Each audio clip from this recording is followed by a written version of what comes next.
Mga buhing Santos, welcome sa atong pagbalik sa Millennial Documentary Discussion.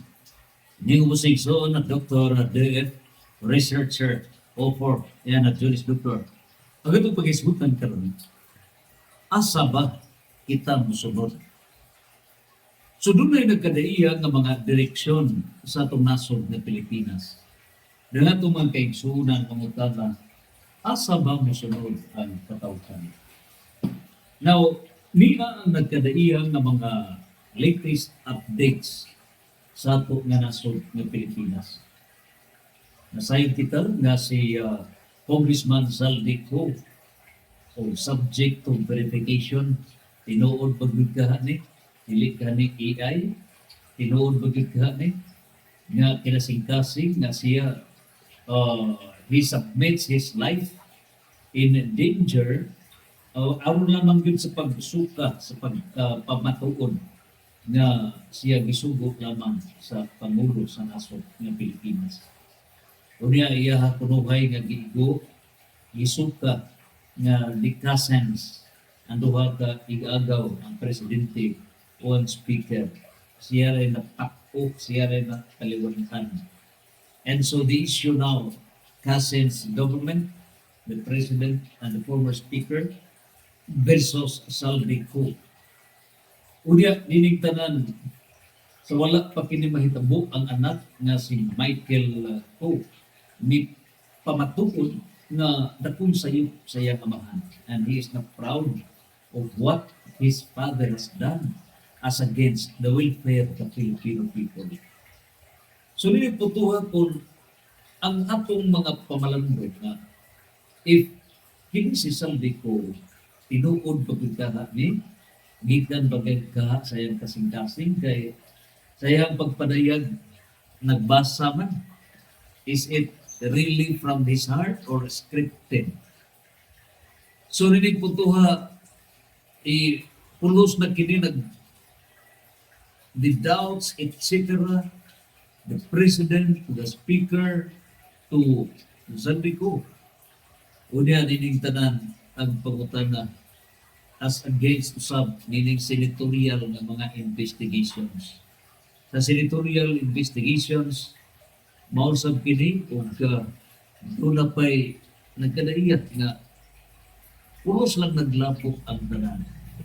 Pulos lang nag-unay ang tanan. Plus, doon na pa'y Independent Commission for Infrastructure, ICI. So, kining tanan ang atong mga kaigsuunan nga Pilipino, ang limbog kining tanan, hain ba ang nagtungtan sa kamatuyoran? Usara gayon, mo yatua nga makita nini. O kini mao ang gitawag og res ipsa loquitur. Ang res ipsa loquitur, the things speak for itself. Nga ang maong butang, mao na'y butang sa tanan. O kining mga butang, mga panghitabo, mao na'y butang. And there is no amount of kilometric words that could conquer the conclusive evidence of res ipsa loquitur niining mga panghitabo sa nasod ng Pilipinas.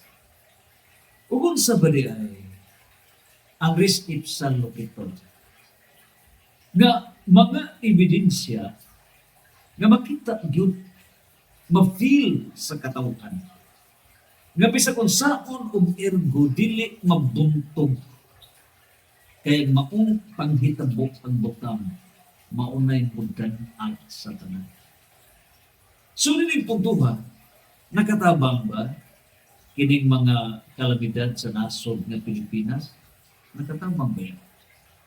Ang nagkadaiya ng mga bugtak, mga uwan, ang mga bagyo, etc. Kunwa pa kini mga panghitabo, dili maulbo ang isyu nga flood control. Kunwa pa mahitabo ang nagkadaiya nga mga baha from Luzon, Visayas area downward in the entire country. Unya gilabitkan pa plus Tino sa Cebu nga midayon nga dunay 19 million ang Mananga Bridge mao gihapon tikio minimum of 25 billion nga worth sa flood control project asa ra pa doon mo nang ipag-anod ang atong mga kaigsunan sa Sumpo ang uwan etc. Grabe ang nagkadaiya ng mga paghitabo sa nasod ng Pilipinas. Dili mabangbang ang gibati sa katawhan. Nagipag-anod ang mga balay. Pila ka mga kinabuhi, gipangputlo. Usa nini sa Sumbo, moral lesson kini. Napulo ka mga anak. Gitabanggan na sila sa uyuan nga backward na kamo kay danger zone ang inyong balay. Ang naitubo, ang mga bata nganong nangamatay silang tanan sa kagahi sa ulo din. Wa mo patuo sa tambal. Wa patuo. Ngano, ang ilang gituhuan, ang ilang cellphone. Mao'y gipagka-Diyos ang mga cellphone signal, wa na maghuna-huna na masipti pa sila. Mo na nga, tikiok, patay ang tanan. So doon na tayo dagdahan ng mga pagtulutan sa nasod ng Pilipinas. Nungyo na nungyo. Nga nang pangutan na karon, asa man doon ang tao? Asa man ta mudamok? Asa man ta makakita giyak? That we can solve, really solve our problems. Asa man paingon? Ang pangutan na nagtuba sa Cossens government, existing management of the government, o nagtuba sa Kansaldi ko nga padayan as against them, o nagtuba sa result sa senatorial investigations, o nagtuba sa result sa Independent Commission for Infrastructure, of which si Mayor Magalong may withdraw, o nagtuba kita sa grupo sa good governance ni Mayor Magalong. Asa ba na ining tanan? Karon doon na ikaduha nga humpong na grupo.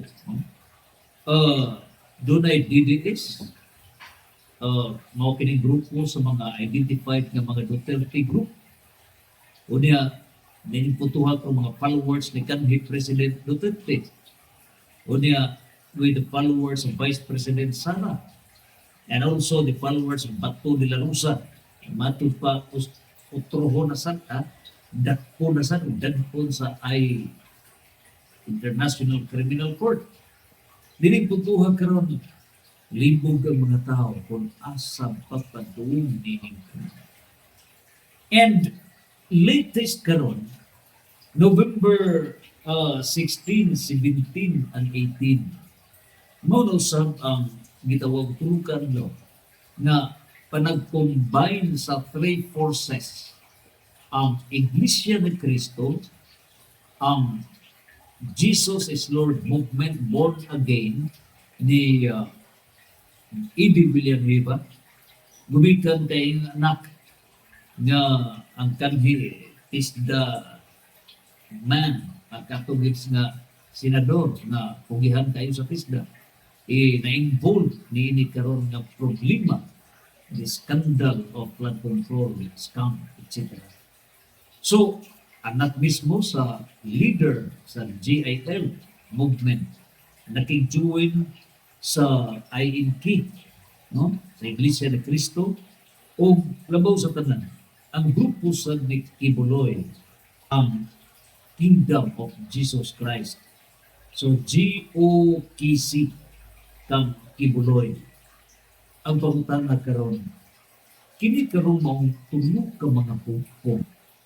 Is it really honest to goodness? Nga mo muhatag o solusyon sa problema sa nasod ng Pilipinas. Mo kini nga itong napalandungon. Nawari kita sa Iglesia ni Cristo. Kinsa ba kaha ang nakapahimutan ni President BBM? Wa may labot ang grupo sa Iglesia ni Cristo? O in every election, dili ba kini package vote kini in one group? And now they are attacking against BBM. Ano kita sa GIL, dili ka kini in defense ni Senator Villanueva nga na-involved sa maong allegation ni ini karon nga gitawag skandal sa flood control scam. On the other hand, kining kakibuloy nga Kingdom of Jesus Christ. Dili ba kaha kini in defense of kibuloy kay ming padayag ang mga humongihong nga ang tinukod nga midaog dili kini sila nga naglingkod kung dili sila si kibuloy group ini putuha dili ba ka kini part of the political scheme. So ang ato nga mga kaigsuunan, although it is an admitted fact nga ang mga followers sa Iglesia ni Cristo, ang mga followers sa Born Again led by Jesus is Lord movement ini Villanueva o kining grupo sa Dikuduloy, siguro yun na symbol na nakakini silang tanan. Na ang pagmutana, matag grupo wala ba'y nagpahipit ng mga personal, ng mga interest, ng mga opportunism na underground meaning tanan. Kung itong inutuman, ang IDSA 1 nahimog kadto pero was there a solution against the issue of graft? Misabot ini. Ang IDSA 2 against Iraq Estrada issue gyapon graft nasulbad ba midtubli mitprideful ang problema. So lining tanan karon the same issue graft, the crocodile scandal, masulbad pa ka kini with the same efforts nini putuhan karon maunay ang ato ng mga paladungon.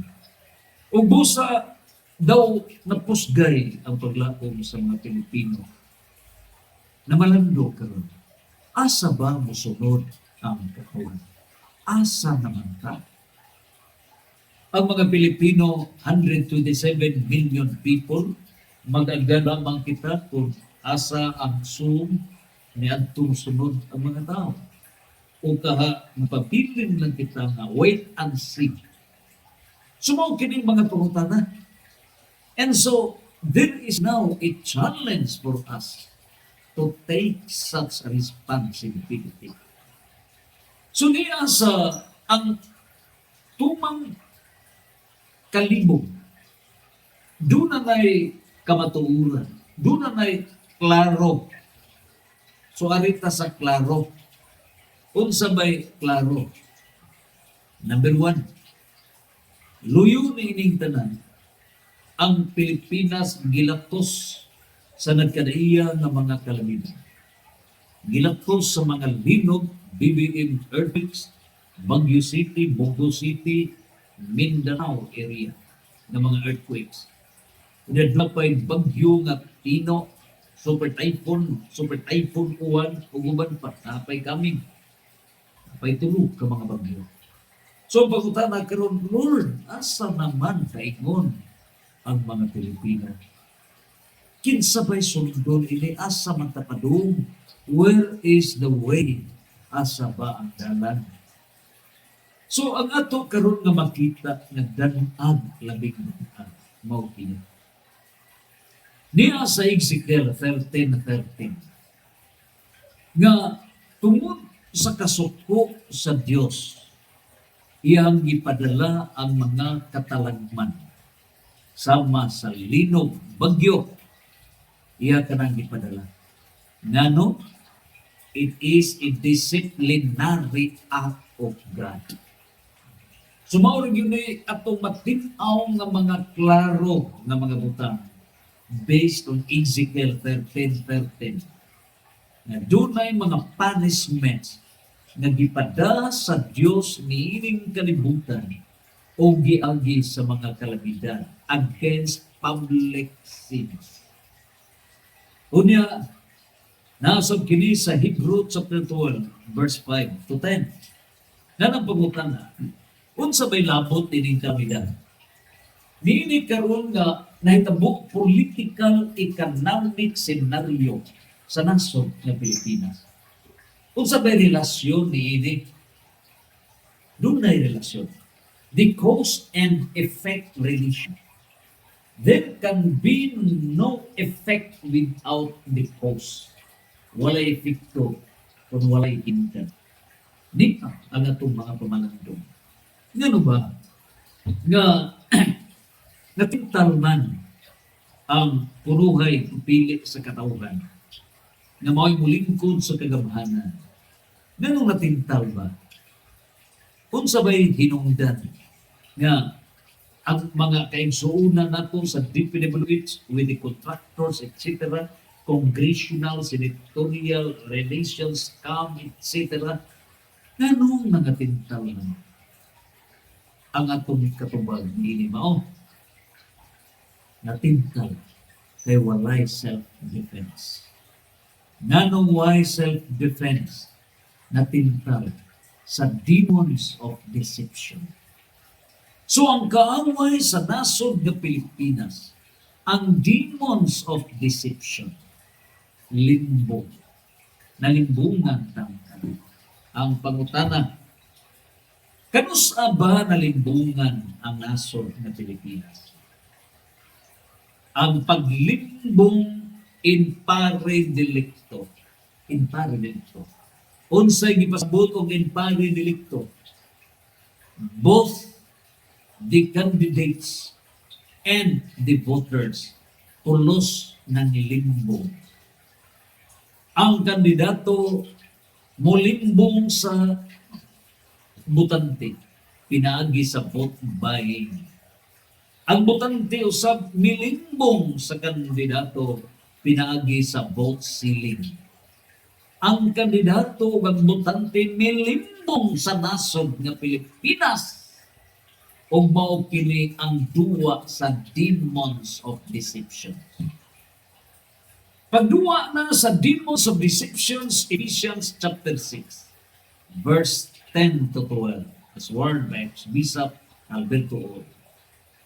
Tungod kay dili naman maminaw ang katawhang Pilipino, gibiyaan kini sa mga anghel. Gibiyaan, gitalikdan kini nga surat. Nagkana sa 2 Tesalonica chapter 2, verse 10 to 12. Mao na nga gipasagda na ang nasod, mituo na sa mga baka. Mituo na. So, naitabo na there is mismanagement. The effect is mismanagement. The theological terminology niini, absence of graces, disgrasya. Disgrasya. Ngano nga disgrasya? Tungod kay atol sa piniling ay disgrasya ang nasod ng Pilipinas. Ubo sa disgrasya usab ang pagpadagan niini. In other words, walay grasya. So, kini mo'y paghitabo o niining tanan in pare delictuta, iguales. Busa, dili ta kapinpuan nga maorining the other party, those in the government mo'y sangkan. So, dili, both 50-50%. Sala sa katawhan ug sala sa nagdumala kay kita nagduwa-duwa at tol sa piniliay, disgrasya ang nasod ng Pilipinas. Ubusa, unsa ra ba di ay ang klaro niini na mo'y atong sundon? Unsa condemnative solution? No, dili. Dili. Opportunist solution? Dili. Unsay solution? Nineveh solution. Unsa ba ang Nineveh solution? Nasunugon na unta ang Nineveh ug ang ilang pangulo ang hari mideklarar na public repentance. Public repentance. Magbasol. Ug busa ang ato ra nga agianan, regardless sa bulok sa tao, regardless sa relihiyon sa tao, is public repentance. Magbasol ka. Magbasol ka. And that commitment kung makita sa mga anghel, kaya doon natin mga angheles sa kalagitan, nagbasol na ang mga butante sa public sins nato. Di noon sabay mahitabo niya na maluwas kini nga itong aso. And that is the way maunay agianan nga maluwas ka.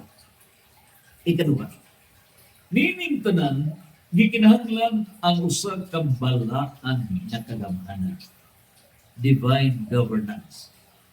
O nunot niini si retired Judge George Cabalit mi motion nga dinhi sa lawigan sa Bohol pagaymuon ang Divine Governance Movement. O kining Divine Governance Movement pinagi sa apologetics in politics. Pinagi sa nini karon pagdepinsa nini gingharian sa Dios. Mao na kini nga the church has to establish a divine government. It is the role of the church to establish a divine government. Usa ka kaakuhan sa simbahan nga mahipno ang usa ka balaan nga gobyerno ug dili gobyerno nga tinunto. Ug busa nining tanan atong giampo nga dinhi sa lawigan sa Bohol uban ni General Joseph Sevilla, Dr. J. Tirol, sa mga Catholic Faith Defenders, nining tanan mahipno na ang usa ka divine government sa grado nga gobyerno. Usa kini kag kagamhanan that implements Revelation 11:15 nga mao kana ang ipanagna ni San Juan. In the last days, katapusang panid sa kasaysayan sa kalibutan, mabutra ang balaan nga kagamhanan. Ug mao kini ang gingharian sa Dios niining kalibutan. Ug niining tanan mausab kini katumanan sa gisulat ni Saint Augustine, the city of God versus the city of man. So, kining mga kagamhanan sa tibok kalibutan, they belong to the city of man. Mabot kayo, kining panahon, mudunggo ta sa gingon ni Saint Augustine, the city of man. O kining city of man, mao na kini ang divine government. Balaan nga gobyerno. And the structure of that divine government is discussed in this book, Divine Constitution of the Christian Kingdom. Niini karon mao na ang paghari sa Dios. And there is a solution to the socio-economic political problems sa nasod nga Pilipinas affecting the entire world. So atong yampo nga samtang nagsingabot kita sa Christ the King Day, November 23. Mugawas sa lang kamatuluran. As God controls time, mabutra ang divine government hingpit yun. Na paghari sa Diyos nining kalibutan o sa iyang pagbalik nining kalibutan. Santos, Santos, Santos, Fiat